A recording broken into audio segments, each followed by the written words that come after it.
다 같이 합독하겠습니다. 시작. 그리스도께서 우리를 자유롭게 하려고 자유를 주셨으니 그러므로 굳건하게 서서 다시는 종의 멍에를 매지 말라. 아멘. 네, 여러분 오늘 주일인데 또 오늘은 또 무슨 날이죠?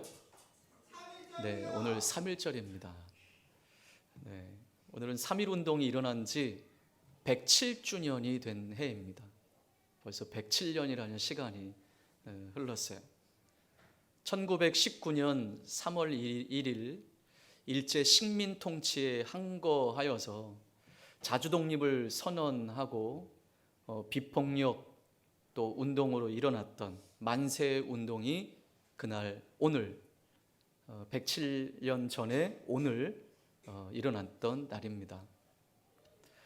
서울 종로 태화관에서 민족 대표 33인이 독립선언서를 낭독함으로 또 파고다 공원, 지금 탑골 공원에서 이 만세 운동이 시작돼서 전국적으로 확산되었던 그날, 그때는 우리는 살아내지 못했지만 이 역사를 통해서 우리는 이 날을 잊을 수가 없습니다.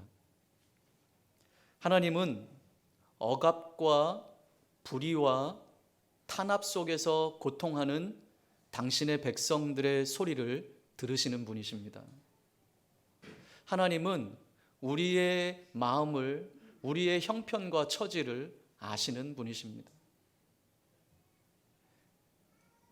과거 구약 시대에 하나님은 애굽 땅에서 종살이하던 이스라엘 백성들의 탄식을 들으셨습니다. 이스라엘 백성들의 고된 노동의 그 힘겨움을 하나님은 보셨습니다. 그 탄식과 부르짖음의 소리를 들으시고 하나님이 찾아가셨습니다. 아브라함과 이삭과 야곱에게 약속하셨던 그 언약을 기억하시고 당신의 백성들에게 찾아가셨습니다. 그리고 모세를 보내셔서 이스라엘 백성들을 해방하셨습니다. 이와 마찬가지로 우리 민족의 아픔의 역사인 일제강점기 속에서 하나님은 이 3.1 운동의 정의와 자유를 향한 갈망함을 사용하셔서 이 나라의 일제 식민지 속에서, 일제강점기 속에서 이 나라를 구원해 내셨습니다. 해방시키셨습니다.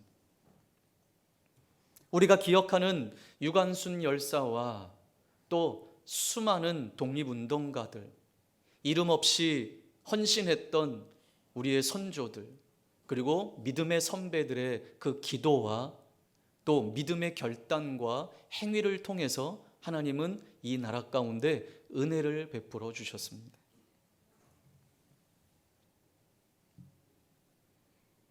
그러나 아직도 이 나라는 남북으로 분단되어 있어 저 북한은 세계 최대의 종교 탄압 국가가 되었습니다. 이제는 지하교회에서 믿음을 지키는 성도들이 얼마나 될까?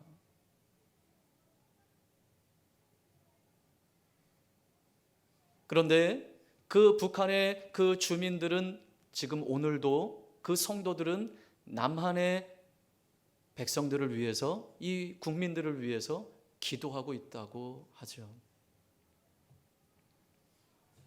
그런데 우리 대한민국은 오늘 우리의 현실은 어떻습니까? 자유를 주신 하나님을 잊어버리고 우리가 하고 싶은 것만 하고 사는 방종으로 나아가고 있는 것만 같습니다. 내가 하고 싶은 것만 하고 살고 신앙의 굶주림이 없어요.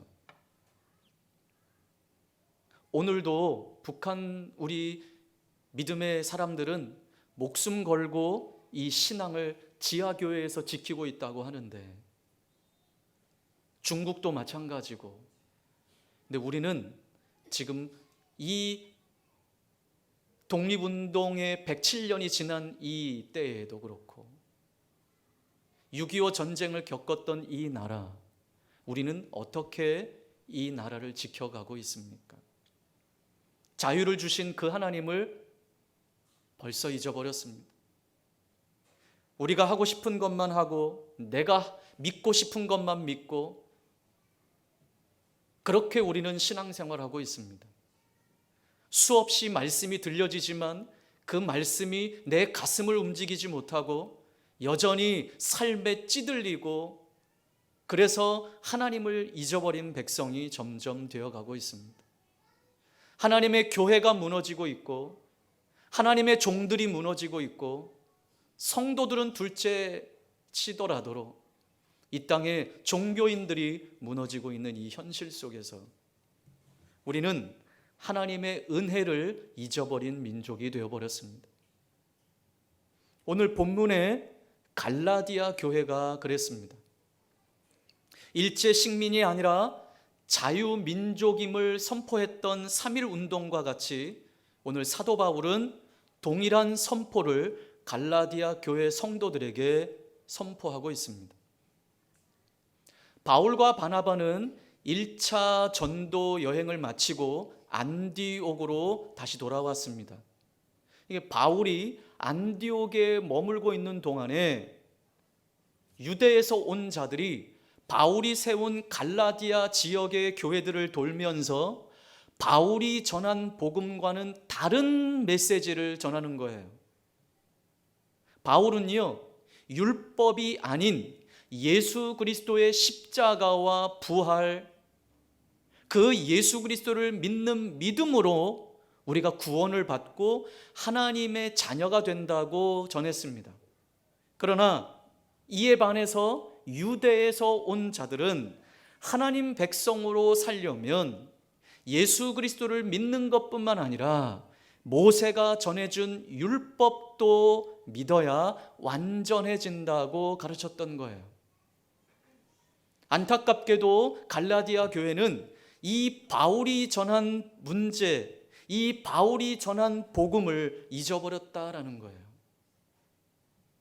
바울이 전한 복음에 문제 제기를 하는 헛된 거짓과 헛된 복음을 전하는 이 율법주의자들에게 현혹되어서 이 갈라디아 교회가 복음에서 속히 떠나게 되었다라는 것을 바울은 너무나 안타깝게 받아들였어요.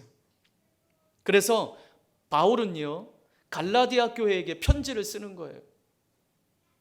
바울은 자신이 전한 복음 외에 그 어떤 복음도 있을 수 없다.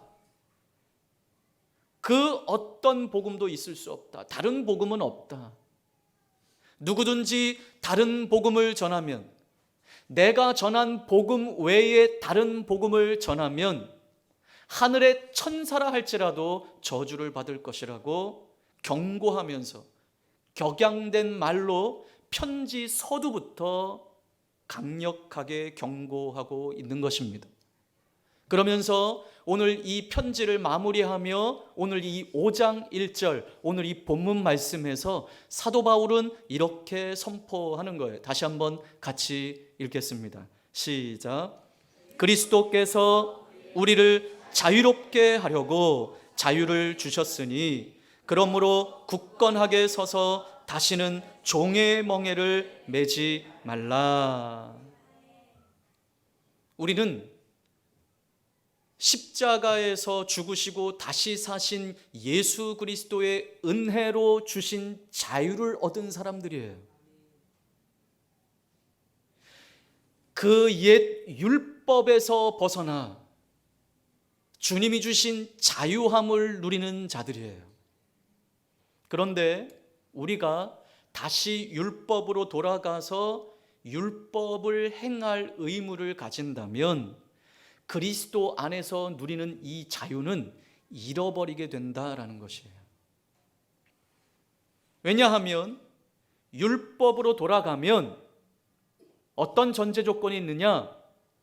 율법의 모든 것들을 다 지켜야 한다라고 하는 조건이 생기는 거예요. 그런데 어떻습니까? 이 땅에 그 어떤 누구도 율법은 다 지킬 수가 없는 것이죠. 그래서 주의 은혜가 필요한 거예요. 주님의 십자가의 은혜가 필요한 거예요. 우리가 무엇인가를 행함으로 하나님께 인정받으려고 할 때 주님이 이루신 이 완전한 의를 잃어버리고 다시 율법의 종노릇하게 되는 것입니다. 우리는 그 어떤 것에도 얽매여서는 안 됩니다. 모든 얽매임과 멍에에서 자유롭게 하시려고, 자유를 주시려고 예수님이 우리를 위해 십자가를 지셨기 때문입니다.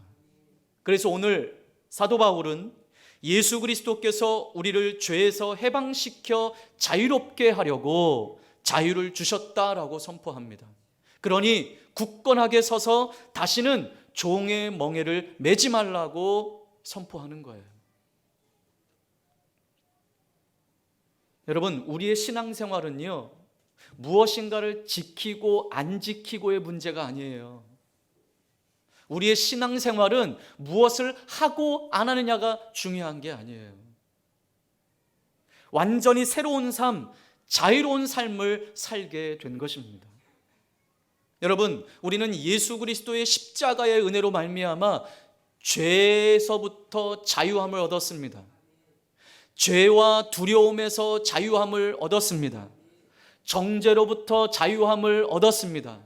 율법으로부터 자유함을 얻었습니다. 그러니 이제 하나님께 인정받거나 칭찬받기 위해서 하는 모든 일들을 내려놓아야만 합니다. 우리가 하는 예배의 행위, 말씀을 읽고 말씀을 묵상하고 기도하는 이 모든 일들이 하나님께 인정받고 칭찬받기 위해서 하는 행위가 아니라는 거예요. 만약에 우리가 그렇게 한다면 우리는 다시 율법주의로 돌아가게 되는 것이죠. 여러분, 교회 안에서 시험거리를 만들고 문제거리를 만드는 사람들이 어떤 사람인 줄 아십니까? 신앙생활 잘한다고 하는 사람들이에요. 예배 한 번도 빠지지 않고, 심지어는 새벽 예배도, 새벽 기도에도 빠지지 않고, 말씀 묵상도 매일 하고 성경 읽기도 매일 하는 그러한 자들이 교회 안에서 분란을 일으킬 때가 많아요. 예수 그리스도께서 주신 자유함을 가지고 하는 행위들이 아니에요.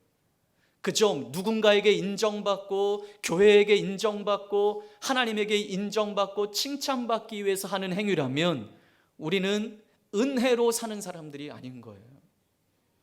여러분, 오늘 여러분의 신앙생활이 어떻습니까?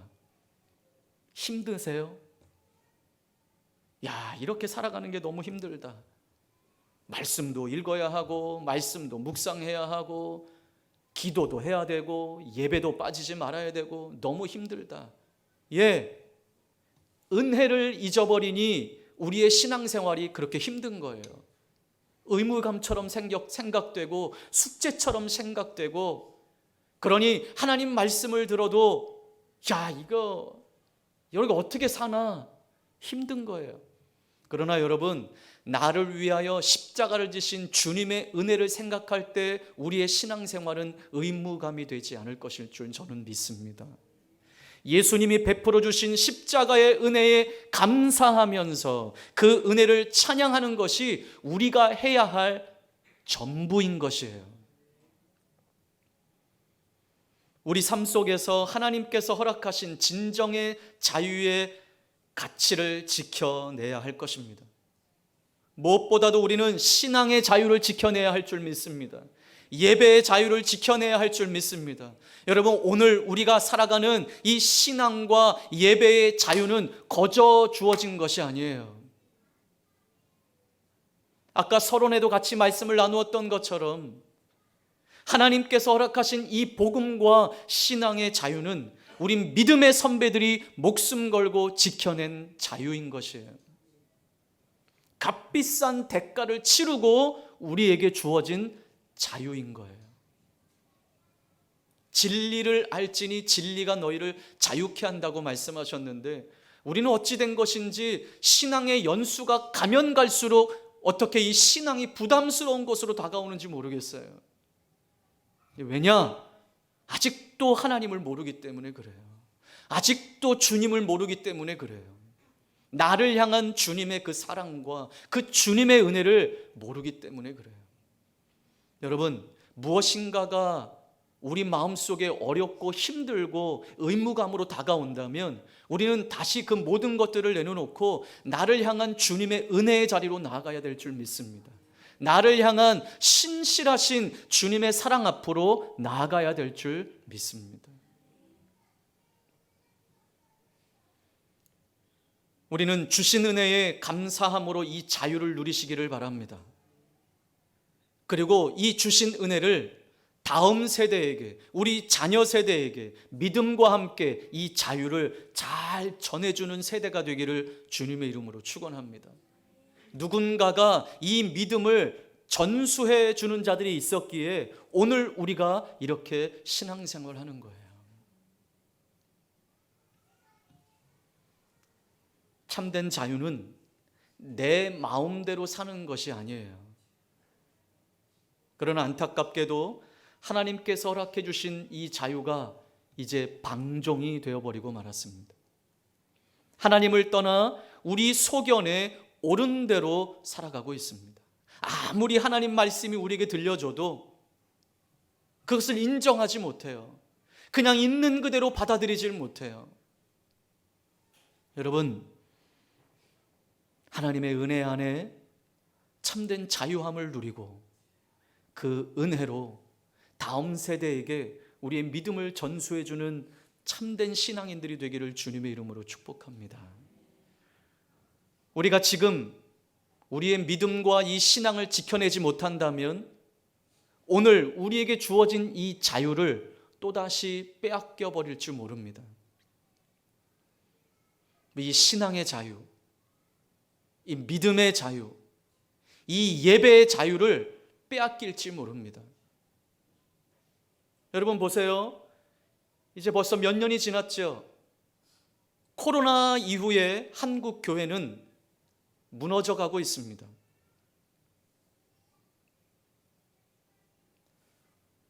영적인 부분이 무너져 가고 있습니다.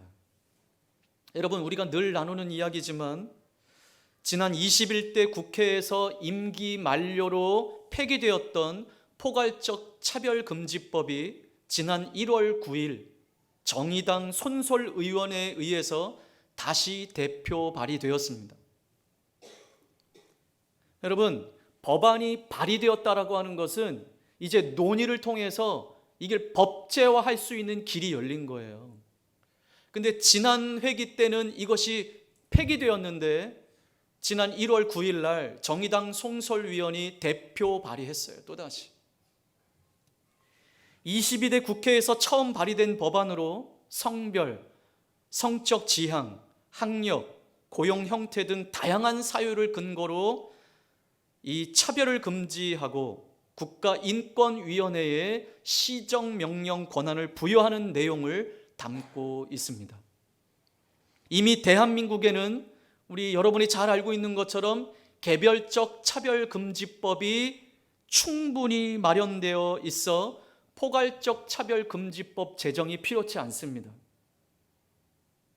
근데 여러분, 이 새롭게 발의된 법안 제2조는 성별을 이렇게 구분하려고 합니다.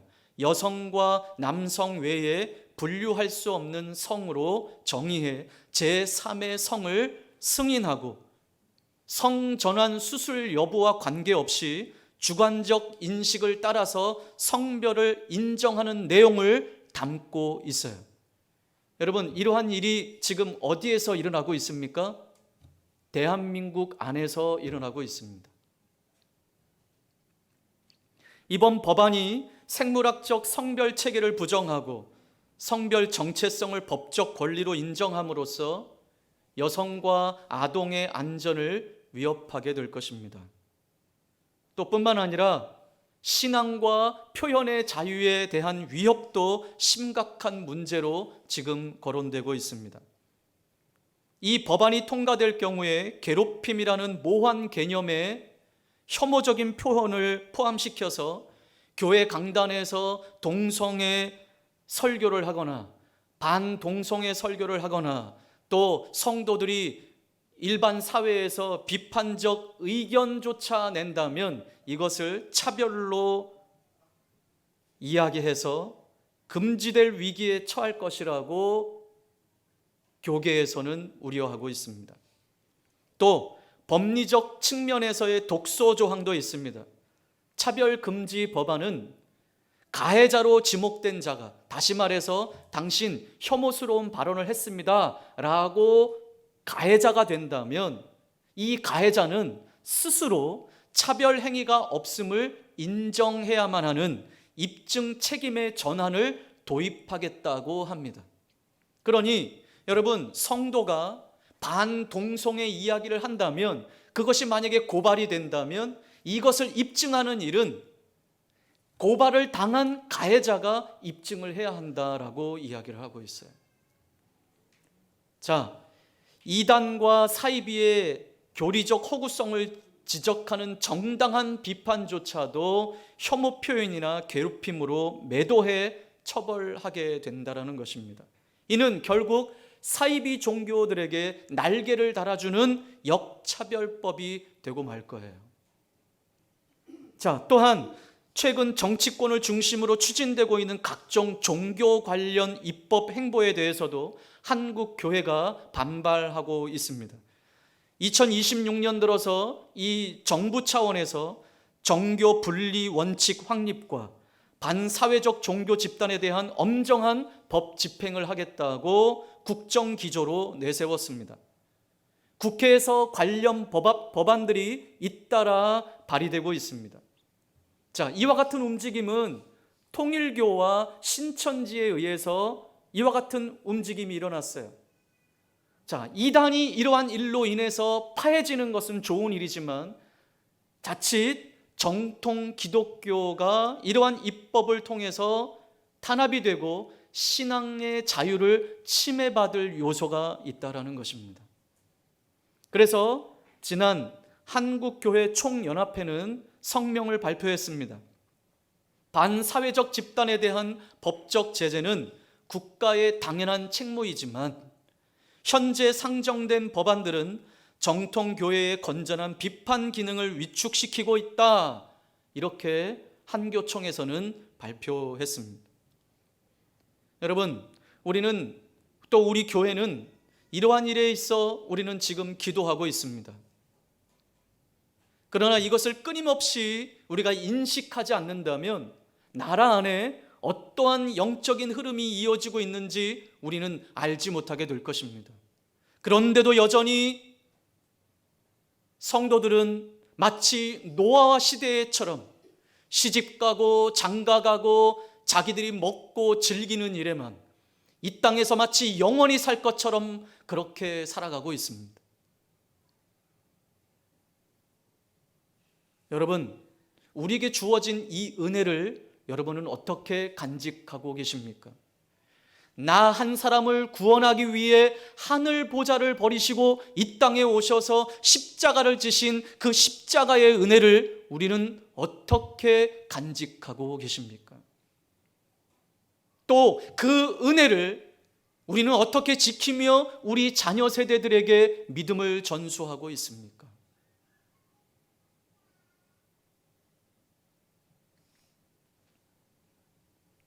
영적으로 무너지고 있습니다.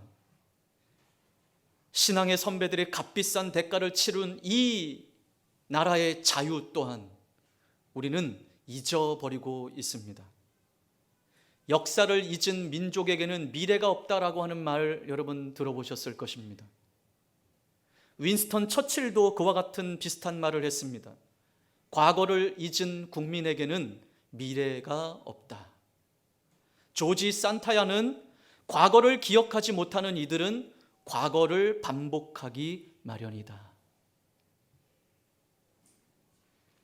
예수 그리스도의 십자가로 주어진 죄로부터의 자유를 얻은 우리는 그 은혜에 감사하며 이 땅의 자유와 신앙의 자유도 지켜내어서 우리 자녀 세대의 믿음과 이 나라를 잘 전수해 줘야 할 책임이 우리 가운데 있습니다. 여러분, 우리 성경 한 구절을 찾아보겠습니다. 시편 33편 12절입니다.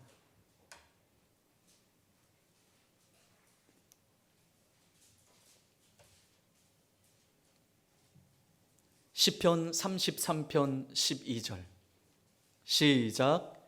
여호와를 자기 하나님으로 삼은 나라 곧 하나님의 기업으로 선택된 백성은 복이 있도다. 아멘. 아멘. 여호와를 자기 하나님으로 삼은 나라는 복이 있대요. 하나님의 기업으로 선택된 백성은 복이 있대요. 여러분, 이 말은요, 하나님과 동행하며 하나님을 위하여 사는 나라는 복이 있다라는 말이에요. 그러면 다시 표현하면 하나님과 동행하며 하나님을 위하여 살아가는 가정은 복이 있다라는 것이죠. 하나님의 기업으로 선택된 백성, 무슨 말입니까? 하나님의 상속자가 된 백성은 복이 있다라는 것이죠. 누가 하나님의 상속자가 될 수 있습니까? 예수 그리스도의 은혜를 기억하고 그 예수 그리스도의 십자가의 은혜를 믿는 자들이 하나님의 상속자 아니겠습니까? 그런데 지금 이 복을 발로 걷어차내려고 하고 있어요. 이 나라와 이 땅의 교회와 이 땅의 성도들이 이 복을 발로 걷어차내려고 하고 있어요. 여러분, 우리의 신앙은요, 우리의 부모가 어떻게 신앙생활 해왔는지를 보며 자라왔어요. 아, 예배하는 날이구나. 아, 우리 부모가, 우리 아버지 어머님이 오늘은 예배하는 날이구나. 아, 우리 부모님은 예배하는 일에는 아주 목숨을 거셨구나. 누군가 가르쳐 주지 않아도, 여러분, 교회에서 이렇게 주일날 한 번 말씀 듣는 것으로는 우리의 신앙 바뀔 수가 없습니다. 가정에서 신앙교육이 이루어져야 합니다. 부모가 어렵고 힘든 상황에 어떤 결정을 내리는지, 부모가 삶의 현실 속에서 어떻게 살아가는지를 자녀들은 보고 배우는 거예요. 그러니 가르쳐 주지 않아도 이 아이들은 예배하는 거예요. 예배자가 되는 거예요. 우리는 예수 그리스도의 십자가와 부활을 통해 주신 은혜를 묵상하며 과거 이 나라의 자유 독립을 위한 처절한 몸부림을 기억하면서 오늘을 살아내시기를 주님의 이름으로 축복합니다. 그리고 은혜로 주신 이 신앙과 믿음과 자유 대한민국을 잘 지켜내시기를 주님의 이름으로 축복합니다.